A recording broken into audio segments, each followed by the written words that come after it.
السلام علیکم ورحمۃ اللہ وبرکاتہ۔ کیسی ہیں آپ سب سسٹرز؟ امید ہے کہ سب ٹھیک ہوں گی۔ اللہ تعالیٰ ہم سب کو اپنے حفظ و ایمان میں رکھے۔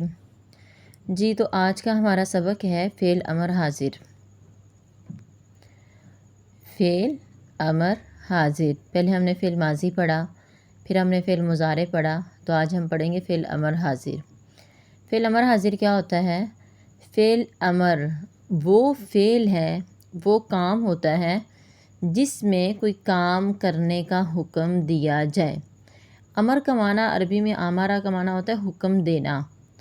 آمارہ کا معنی کیا ہوتا ہے؟ حکم دینا۔ تو ایسا فعل جس میں کچھ کرنے کا حکم دیا جائے وہ فعل امر ہوتا ہے، ٹھیک ہے؟ تو اوپر لکھا ہوا ہے فعل امر حاضر، تو آپ کہیں گی کہ پہلے جو ہم نے فعل ماضی کی پڑھی ہیں گردان اور پھر مضارع کی، تو پہلے غائب کے صیغے پڑھتے ہیں، پھر حاضر کے، متکلم کے، تو فعل امر حاضر یہ پہلے ہی ہم نے فعل امر حاضر ہم پڑھ رہے ہیں۔ تو اصل میں بات یہ ہے کہ فعل امر حاضر کے بھی غائب کے صیغے ہوتے ہیں، حاضر کے بھی ہوتے ہیں، لیکن جو ہے مسئلہ یہ ہے کہ اس کے نا وہ غائب کے اور متکلم کے اتنے زیادہ صیغے استعمال نہیں ہوتے۔ متکلم تو ہوتا ہی نہیں ہے نا، کیونکہ متکلم میں بندہ خود کو تو کوئی کام کرنے کا حکم نہیں نہ دے سکتا۔ تو غائب کے ہوتے ہیں فعل امر کے صیغے نا، لیکن وہ بہت کم استعمال ہوتے ہیں۔ تو اس لیے آپ اگر فعل امر حاضر ہی پڑھ لیں گی تو یہی کفایت کر جائے گا انشاءاللہ العزیز۔ جی تو فعل امر جو ہے وہ فعل جس میں کوئی کام کرنے کا حکم دیا جائے وہ فعل امر ہوتا ہے۔ مثلاً اضرب، تو ایک مرد مار، اسے حکم دیا جا رہا ہے کہ مار۔ اضرب، تو ایک مرد مار، مار، ٹھیک ہے؟ تو ایک مرد مار، تو اسے حکم دیا جا رہا ہے نا کہ مارنے کا کام کرو، ٹھیک ہے؟ اب آپ یہ بھی سوال کر سکتی ہیں کہ ہمارا جو 3 طرح کا زمانہ ہوتا ہے، ماضی، حال اور مستقبل، تو وہ تو فعل ماضی میں فعل ماضی والا جو ہے وہ زمانہ آ گیا، اور فعل مضارع جو ہے اس میں حال اور مستقبل والا زمانہ آ گیا، تو زمانے تو ہمارے پورے ہو گئے ہیں، تو اب فعل امر کی کیا ضرورت ہے؟ اصل میں نا فعل امر جو ہے نا یہ بھی ایسا فعل ہے جس میں اصل میں مستقبل والا زمانہ پایا جاتا ہے۔ اب دیکھیں نا، آپ کسی بندے کو کہہ رہی ہیں کہ تو کھا، تو مار، تو یقیناً وہ اگلے والے لمحے میں مارے گا، اگلے والے لمحے میں کھائے گا، اگلے والے لمحے میں جائے گا، اگلے لمحے میں کچھ کرے گا جو آپ نے حکم دیا ہے، ٹھیک ہے؟ تو اصل میں فعل امر جو ہے نا اس میں بھی فعل جو ہے نا زمانہ مستقبل پایا جاتا ہے۔ اب میں کہہ رہی ہوں ایک آدمی کو کہ تو مار، تو یقیناً وہ اگلے آنے والے لمحے میں مارے گا، اور وہ اس کا فی الحال مستقبل ہی ہے، ٹھیک ہے؟ تو فعل امر میں فعل مستقبل بھی پایا جاتا ہے، زمانہ مستقبل آ جاتا ہے، ٹھیک ہے؟ مضارع میں بھی 2 زمانے آتے ہیں، حال اور مستقبل، اور فعل امر میں جو آتا ہے وہ آتا ہے زمانہ مستقبل۔ تو اس طرح سے فعل جو زمانہ مستقبل ہوتا ہے وہ الگ سے بھی فعل میں آ جاتا ہے، تو وہ فعل امر ہے، ٹھیک ہے؟ فعل امر حاضر کی ہم دوبارہ سے ایک دفعہ ڈیفینیشن پڑھ لیتے ہیں۔ وہ فعل جس میں کوئی کام کرنے کا حکم دیا جائے، جیسے اضرب، تو ایک مرد مار۔ اب اس کا طریقہ کیا ہے بنانے کا، یہ کس سے بنتا ہے؟ تو یہ کچھ پوائنٹس لکھے ہمارے سامنے، ہم ایک ایک کر کے ان کو دیکھ لیتے ہیں۔ سب سے پہلا پوائنٹ ہے فعل امر حاضر فعل مضارع حاضر کے صیغوں سے بنتا ہے۔ مضارع حاضر کے صیغوں سے بنتا ہے، کیونکہ ہم نے اصل میں فعل امر حاضر بنانا ہے نا، تو وہ فعل مضارع حاضر کے صیغوں کے سے بنے گا۔ اگر ہم نے فعل امر غائب بنانا ہوتا نا تو وہ فعل مضارع غائب کے صیغوں سے بننا تھا، ٹھیک ہے؟ تو فعل امر حاضر جو ہے وہ فعل مضارع حاضر کے صیغوں سے بنتا ہے۔ مثلاً ہمارے سامنے لکھا ہوا ہے تضریبو، کیونکہ آپ نے پڑھا ہے نا یضربو جو ہوتا ہے وہ واحد مذکر غائب کا صیغہ ہوتا ہے۔ پھر آپ پڑھتی ہیں تضریبو، تو ایک مرد مارتا ہے یا مارے گا، تو وہ حاضر کا صیغہ جو ہوتا ہے پہلا وہ کون سا ہوتا ہے؟ تضریبو ہوتا ہے، ٹھیک ہے؟ تو یہ فعل امر حاضر جو ہے یہ مضارع حاضر کے صیغوں سے بنتا ہے۔ تو تضریبو سے اضرب، تضریبو سے کیا بن جائے گا؟ اضرب۔ کیسے بنے گا؟ مضارع کی علامت کو ہٹا کر، جو مضارع کی آپ نے شروع میں 4 علامتیں لگائی تھی نا، فعل ماضی کے شروع میں جب آپ نے فعل ماضی سے فعل مضارع بنانا تھا تو وہ 4 علامتیں جو مضارع کی ہیں وہ آپ نے لگائی تھیں۔ جب آپ نے غائب کے صیغے بنانے تھے مضارع کے تو آپ نے یا لگایا تھا، جب آپ نے حاضر کے بنانے تھے تو تا لگایا تھا، جب آپ نے واحد متکلم کا بنانا تھا تو الف لگایا تھا، جب آپ نے جمع متکلم کرنا تھا تو نون لگایا تھا۔ تو جب ہم جو ہے فعل مضارع حاضر سے اب فعل امر حاضر بنائیں گے تو ہم وہ جو مضارع کی علامت ہے نا ہم اس کو گرا دیں گے. فعل مضارع کی علامت کو ہٹا کر شروع میں حمزہ لگا دیتے ہیں. شروع میں حمزہ لگا دیتے ہیں. تو یہ جو تضریبو ہمارے سامنے لکھا ہوا ہے فعل مضارع، ہم اس کے شروع میں جو تا لگا ہوا ہے مضارع کی علامت ہم اس کو گرا دیں گے. باقی ضاد ساکن رہ جائے گا اور را کے نیچے زیر آئی ہوئی ہے اور با کے اوپر پیشی بھی آئی ہوئی ہے. ٹھیک ہے، تو ابھی ہم نے سب سے پہلا اس کا دیکھا ہے. تو ہم نے تا کو ہٹا دیا، اس کی جگہ پر ہم نے کیا لگا دیا؟ حمزہ لگا دیا. لیکن حمزہ کے اوپر اعراب کون سا آنا ہے؟ ابھی میں نے یہاں پر اعراب نہیں لگایا کیونکہ ابھی ہم آگے پڑھتے ہیں کہ اب ہم نے اعراب اس کو کیا دینا ہے. خالی الف تو نہیں نہ پڑھا جائے گا، کچھ نہ کچھ تو اس کے اوپر نیچے آئے گا. جی، تو تیسرا اس کا ہے اگر عین کلمے پر زبر یا زیر ہو تو حمزہ کو زیر دیتے ہیں. اگر عین کلمے پر زبر یا زیر ہو تو کس کے عین کلمے پر؟ فعل مضارع حاضر کے. اگر فعل مضارع حاضر کے عین کلمے پر زبر ہو یا زیر ہو تو حمزہ کو زیر ہی دیتے ہیں. جیسے تضریبو سے آپ نے فعل امر بنانا ہے تو آپ کیا کریں گی؟ اضرب، کیونکہ اس کا جو عین کلمہ ہے اگر عین کلمے پر زبر یا زیر ہو تو حمزہ کے نیچے ہمیشہ زیر ہی آئے گی. جیسے تضریبو، تضریبو میں ہمارا عین کلمہ کون سا ہے؟ را، کیونکہ جو تا ہے وہ تو مضارع کی علامت تھی نا. ضاد اس کا فا کلمہ ہے، را اس کا عین کلمہ ہے اور با اس کا لام کلمہ ہے. تو عین کلمے کے نیچے زیر آئی ہوئی ہے. ہم نے پڑھا تھا کہ فعل مضارع حاضر کے اگر عین کلمے پر زبر ہو یا زیر ہو تو دونوں صورتوں میں حمزہ کو زیر ہی دیتے ہیں. تو ہم نے پھر حمزہ کے نیچے زیر لگا دی تو وہ کیا بن گیا؟ اضرب، اضرب. اسی طرح تفتحو سے کیا بنے گا؟ افتح، افتح. تو دیکھیں ذرا تفتحو میں جو عین کلمہ تا ہے اس کے اوپر زبر ہے. تو ہم نے کیا پڑھا ہے؟ فعل مضارع حاضر کے عین کلمے پر اگر زبر ہو یا زیر ہو تو حمزہ کو ہمیشہ زیر ہی دیتے ہیں.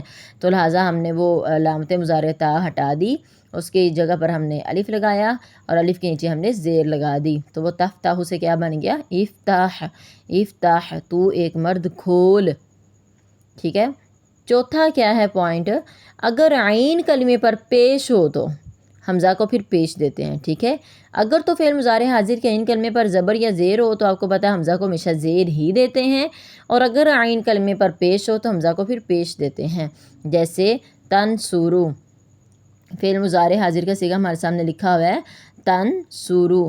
تو تنصرو سے اگر آپ دیکھیں اس کا جو فا کلمہ ہے وہ تو نون ہے اور عین کلمہ اس کا صاد ہے اور را جو ہے وہ اس کا لام کلمہ ہے اور شروع میں جو تا لگا وہ تو مضارع کی علامت ہے. ٹھیک ہے.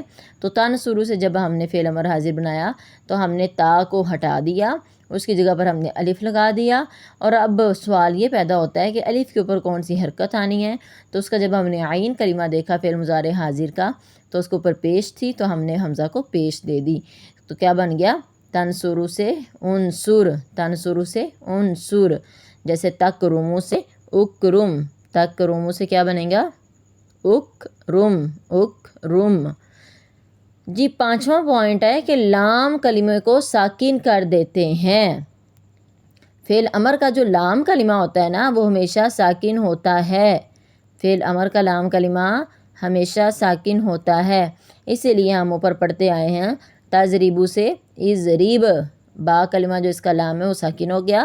تفتحو سے افتح، تنصرو سے انصر، تکرمو سے اکرم. یہ جو میم کے اوپر پیش آ گئی تو وہ اس کا لام کلمہ تھا تو لام کلمے کو ہم نے جب فعل امر بنایا تو وہ ساکن ہو گیا، اکرم.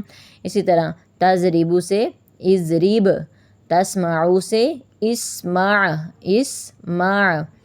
تحسبو سے احسب، تحسبو سے احسب. ٹھیک ہے. تو امید ہے کہ آپ کو فعل امر بنانے کا، فعل امر حاضر بنانے کا طریقہ سمجھ آ چکا ہوگا اور آپ کو اس کا ترجمہ بھی آ گیا ہوگا فعل امر حاضر کا. ٹھیک ہے. تو اب ہم اس کی اگر گردان کریں تو وہ گردان کیسے ہوگی؟ گردان اگر اب ہم نے پہلا صیغہ اس کا کیا بنایا ہے؟ اضرب. تضریبو سے اس کا پہلا صیغہ کیا بنا ہے؟ اضرب. تو بالکل آپ نے کیا کرنا ہے؟ اضرب اس کا پہلا صیغہ ہو گیا، اس کا مطلب ترجمہ ہے تو ایک مرد مار، اور اس کا صیغہ ہے واحد مذکر حاضر. اور اگر آپ نے اس کا تثنیہ بنانا ہے تو وہ کیسے بنے گا؟ اضربا. وہی آپ نے کیا کرنا ہے، با کے آگے الف لگا دینا ہے. آپ کو پتہ ہے الف ہمیشہ سے 2 کی علامت ہوتی ہے، ٹھیک ہے. اضربا تم 2 مرد مارو. اضربو تم سب مرد مارو. اور اضربی تو ایک عورت مار. اضربا تم 2 عورتیں مارو. اضربنا تم سب عورتیں مارو، ٹھیک ہے.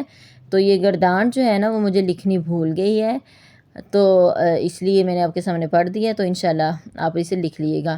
اضرب، اضربا، اضربو، اضربی، اضربا، اضربنا، ٹھیک ہے. تو ایک مرد مار، تم 2 مرد مارو، حکم دینا نا آپ نے. تم سب مرد مارو. تو ایک عورت مار، تم 2 عورتیں مارو، تم سب عورتیں مارو. اور وہی اضرب کون سا صیغہ ہے؟ واحد. تو ایک مرد مار، واحد مذکر حاضر. اضربا تم 2 مرد مارو، تثنیہ مذکر حاضر. اضربو تم سب مرد مارو، واو الف جمع کا آ گیا نا، جمع کی علامت. تم سب مرد مارو تو کون سا صیغہ ہے؟ جمع مذکر حاضر. اضربی، اضربی آپ نے وہ جب بنایا تھا واحد مؤنث حاضر کا فعل مضارع میں، تو آپ نے کیا صیغہ بنایا تھا؟ تضربینا، تضربینا. تو تضربینا کے شروع میں آپ نے تا ہٹا دی. اب آپ نے اسی کو بدلنا ہے نا. جب آپ نے امر حاضر بنانا ہے تو فعل مضارع حاضر کے صیغے سے بننا ہے. تو شروع سے آپ نے تا ہٹا دی اور آخر میں جو ہے وہ نون بھی ہٹا دیا، تو وہ بن گیا اضرب. تو اضرب سے اضربی بن گیا، اس کی یا باقی رہ گئی آخر سے، ٹھیک ہے. اضربی تو ایک عورت مار، واحد مؤنث حاضر. اضربا تم 2 عورتیں مارو، تو تثنیہ مؤنث حاضر. اور اضربنا تم سب عورتیں مارو، جمع مؤنث حاضر. تو یہ فعل امر حاضر کی گردان میں نے آپ کے سامنے پڑھ دیا. آپ اسے لکھ لیے گا ایک دفعہ اپنے رجسٹر پہ. اور آپ نے یہ جتنے بھی الفاظ لکھے ہوئے ہیں نا، جیسے فاتحہ لکھا ہوا ہے، اور اس سے جو ہے نا پھر ہم نے فعل مضارع بنایا تو وہ یفتح بنا. یفتح وہ غائب کا صیغہ ہے تو اس سے ہم نے حاضر بنایا تو تفتح بنا. تفتح سے پھر جو ہے فعل امر بنا افتح. تو آپ نے ان سب سے جو ہے نا ان سب الفاظ کے ساتھ آپ نے پریکٹس کر کے آنی ہے، ٹھیک ہے. اسی طرح تکرمو سے کیا بنا تھا؟ اکرم. تو ایک مرد عزت کر یا عزت دے. اکرم، اکرما، اکرمو، اکرمی، اکرما، اکرمنا، ٹھیک ہے. اسی طرح باقی الفاظ سے اسمع، سامعہ یسمعو. پہلے سامعہ فعل ماضی ہے، اس سے ہم نے فعل مضارع بنایا تو یسمعو. اس سے ہم نے حاضر کا صیغہ بنایا تو تسمعو. تسمعو سے پھر ہم نے فعل امر بنایا تو اسمع، ٹھیک ہے. اسمع کے اب آپ نے مکمل گردان کرنی ہے. اسمع، اسمعا، اسمعو، اسمعی، اسمعا، اسمعنا، ٹھیک ہے. اسی طرح تحسیبو سے احسب. تو یہ جو ہے نا وہ 3-4 لفظ لکھے ہوئے ہیں، ان سب سے آپ کو اچھی سی پریکٹس ہونی چاہیے فعل امر حاضر کی گردان کی، ٹھیک ہے. تو پھر انشاءاللہ ہمارا فعل مکمل ہو جائے گا، پھر ہم آگے پڑھیں گے. جی تو امید ہے کہ آپ کو آج کے سبق سمجھ آ گیا ہوگا. اور انشاءاللہ پھر ہاں آپ لوگ مجھے سنائیے گا تو پھر مزید آپ کو جو نہیں آتا ہوگا میں آپ کو بتا دوں گی، ٹھیک ہے. اللہ حافظ. السلام علیکم ورحمۃ اللہ وبرکاتہ.